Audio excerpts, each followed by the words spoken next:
Hello दोस्तों, हम Lucent का ये रिवीजन करा रहे हैं। अब इसमें आपको साफ ना दिखे तो आप इसका क्वालिटी बढ़ा लीजिएगा। जैसे चाणक्य का अन्य नाम क्या था? तो विष्णुगुप्त था। चाणक्य का अन्य नाम क्या था? विष्णुगुप्त था। निम्नलिखित में से किसकी तुलना मैकियावेली के प्रिंस से की जाती है? तो कौटिल्य के अर्थशास्त्र से की जाती है। वह शासक कौन था जिसने राजसिंहासन पर बैठने के लिए अपने बड़े भाई सुसीम की हत्या की थी? तो अजातशत्रु था। वो शासक कौन था जिसने राजसिंहासन पर बैठने के लिए अपने बड़े भाई सुसीम की हत्या की थी? तो अजातशत्रु था। निम्न सम्राट अशोक की वह पत्नी कौन थी जिसने उसको प्रभावित किया? तो करुवाकी था। अशोक अपने सभी अभिलेखों में एकरूपता के किस प्रकृति का प्रयोग किया था? तो अर्धमागधी था। अशोक ने अपने सभी अभिलेखों को एकरूपता से किस प्रकृति का प्रयोग किया था? तो अर्धमागधी था। बिंदुसार विद्रोहियों को कुचलने के लिए अशोक को कहाँ भेजा था? तो तक्षशिला भेजा था।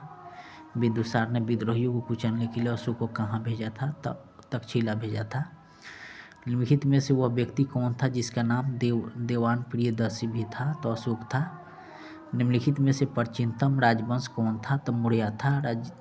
प्राचीनतम राजवंश मौर्य था। उसके बाद यहाँ पे कौटिल्य चाणक्य किसका प्रधानमंत्री था? तो चंद्रगुप्त मौर्य का था। यहाँ पे कलिंग विजय के उपरांत अशोक महान ने निम्नलिखित में से किस धर्म को अंगीकार कर लिया? तो बौद्ध को कर लिया कलिंग विजय के उपरांत। उसके बाद यहाँ पे चंद्रगुप्त शासन विस्तार में किसने मुख्य रूप से मदद की थी? तो चाणक्य ने की थी।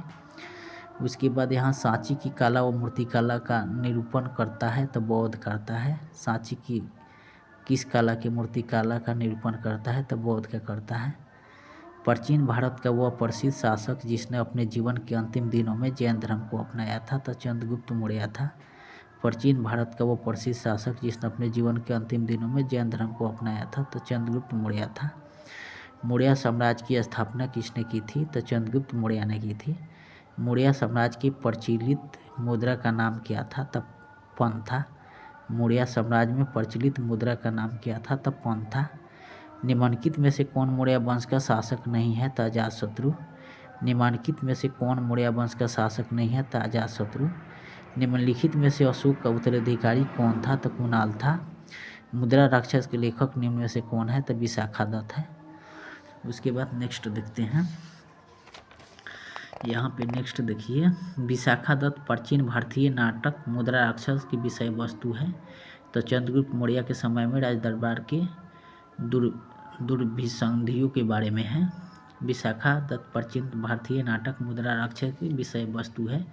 तो चंद्रगुप्त मौर्य के समय में राज दरबार के दुर्संधियों के बारे में है। यहाँ पे देख लीजिएगा, मालवा गुजरात एवं महाराष्ट्र किस शासक ने पहली बार जीते थे?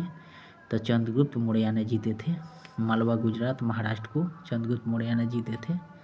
उसके बाद किसने सहिंसा उदारता और करुणा के त्रिविध आधार पर राजवंश की? तो अशोक ने किया था। किसने सहिंसा उदारता और करुणा के त्रिविध आधार राजवंश स्थापना की? तो अशोक ने की थी।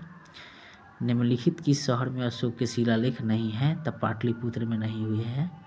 निम्नलिखित में से किस शहर में अशोक के शिलालेख नहीं है? तो पाटलिपुत्र में नहीं है।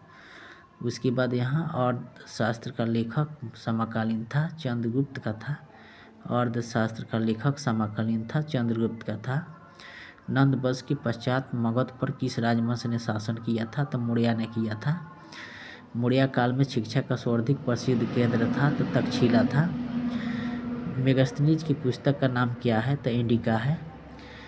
जिसके ग्रंथ में चंद्रगुप्त मौर्य का विशिष्ट रूप से वर्णन हुआ वह है विशाखादत्त है। जिसके ग्रंथ में चंद्रगुप्त मौर्य का विशिष्ट रूप से वर्णन हुआ वह है विशाखादत्त है।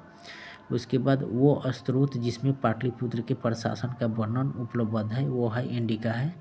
वह स्रोत जिसमें पाटलिपुत्र के प्रशासन का वर्णन उपलब्ध है वो इंडिका है। उसके बाद अशोक के शिलालेख में प्रयुक्त भाषा है तो प्राकृतिक है। अशोक के शिलालेख में प्रयुक्त भाषा है तो प्राकृतिक है।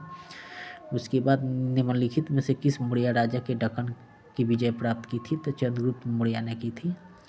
मौर्य राजा दक्कन के विजय प्राप्त की थी तो चंद्रगुप्त ने किया था। मेगास्थनीज ने भारतीय समाज को कितनी श्रेणियों में विभाजित किया था? तो 7 में किया था। मेगास्थनीज ने भारतीय समाज को 7 श्रेणियों में विभाजित किया था। उसके बाद कौटिल्य के अर्थशास्त्र में किस पहलू पर प्रकाश डाला गया था? राजनीतिक नीतियाँ पर। निम्न में से कौन सा क्षेत्र अशोक के साम्राज्य में सम्मिलित नहीं था? तो श्रीलंका नहीं था। निम्न में से कौन सा क्षेत्र अशोक के साम्राज्य में सम्मिलित नहीं था? तो श्रीलंका। पाटलिपुत्र को किस शासक ने सर्वप्रथम अपनी राजधानी बनाई? तो चंद्रगुप्त मौर्य ने बनाई। पाटलिपुत्र में स्थित चंद्रगुप्त का महल मुख्यतः बना था तो लकड़ी का बना था।